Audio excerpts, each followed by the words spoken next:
important to see just how connected we are. So me personally, I'm a millennial, by the way, who grew up seeing my brother compete with the telegraph to now having these unbelievable, powerful devices that allow us to be truly connected. Now, this word digital, I'm sorry if you're sick of it. I really am. I don't want you to, get mad at me saying, Bill, you're just out here throwing out marketing terms, but it is a really important term now because it is a driver of meaningful change, measurable change, where without an actual plan around modernization, many companies, according to this S&P study, are going to fade into obscurity by 2027. There's a really great quote from Lewis Carroll as far as what this means. Here, we must run as fast as we can just to stay in place. And if you wish to go anywhere, you must run twice as fast as that. So we see this term in this industry, in the data center space, this word of modernization, digital initiatives, whatever you want to call it, right? Forget the marketing aspect of it. It really is a term about survival. And this is, we're going to be jumping in to one research that I've done recently for Information Week that specifically asked about digital initiatives and modernization efforts. Now, this was published just a couple of months ago on Information Week. One of the questions that we asked, what is your status of business or digital modernization initiatives?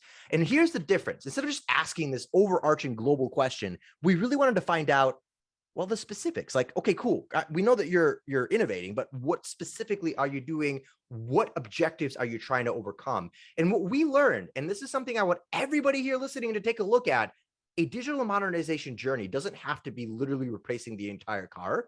It could be, I don't know, getting a new wheel or something, or, improving the engine. 84% said that they have a plan right now. An additional 9% said they're going to have something soon. I don't know what that 7% is doing. I think I might need to show them the previous slide where they might be fading into obscurity here real soon, but we're going to have to talk to them. But here's some of the stuff that they're looking at: improving business processes, efficiency, getting closer to the customers and the users, reducing complexity, improving the visibility and visualization of data, and improving and simplifying processes, compliance, resource management, and so on. So these are all really, really important aspects because the concepts of digital, this modernization journey, is changing so very quickly. So if you take a look at our global population, we are about 7.8 billion people, and then we've got all these different kinds of social users, internet users are continuing to grow, unique mobile phone users. Now, let me point out something very, very important. The way everybody on this call, the way we are actively being connected into this world is changing, actively changing, because this concept of the internet connected society is already evolving. And believe it or not, everybody on this call, you're a part of this evolution. I'll talk about it in just a second.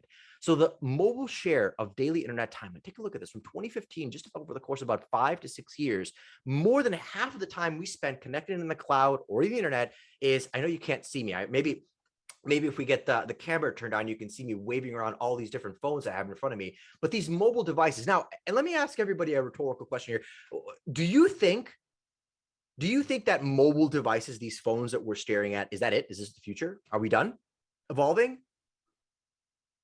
No, I didn't think so. We're really not, right? Because this is just an evolutionary point, because I can tell you right now that the future of how we're going to be connecting is not going to be us walking down the street, bumping into signs and lampposts, staring at a phone screen. We are going to be evolving. And this is something that I'm seeing already in new and emerging concepts around, drum roll, the metaverse. Now, please don't get mad at me if this is something you're already rolling your eyes around. Forget the word for just a second, the word metaverse, right? We're talking about the future for just a sec, how we're going to be connecting and how we're going to be using devices and content and all of this stuff. We are going to see a highly immersive virtual world where people gather to socialize, play, and work. And this concept, this metaverse, let's call it, can be seen as an embodied internet that you're inside of rather than just looking at, something that you are literally a part of. And it's very, very special. Now, this may well be the successor to the mobile internet that we see today. In fact, you can take a look at this. Apple is already looking into internet-enabled contact lenses to create an augmented reality kind of a space. This metaverse, this concept of an embodied internet, could offer near real life experiences, online meetings, social media interactions with friends and family, medical consultations, shopping, clothes, attending live concerts, and so on. And all of this that we're talking about, and Lars did a great job mentioning this, is a part of this fourth industrial revolution. And it's something that we're both powering and actively trying to survive.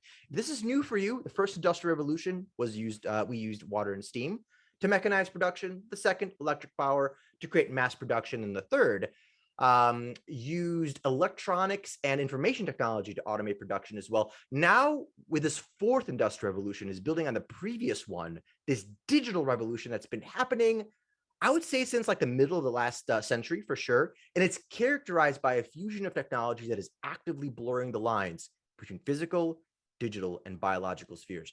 I want to say something. This quote was actually released by the World Economic Forum in 2018, before the word, quote, metaverse was even invented. So even world leaders understand that the future of how we're going to be connecting and what we're going to be doing is fundamentally different.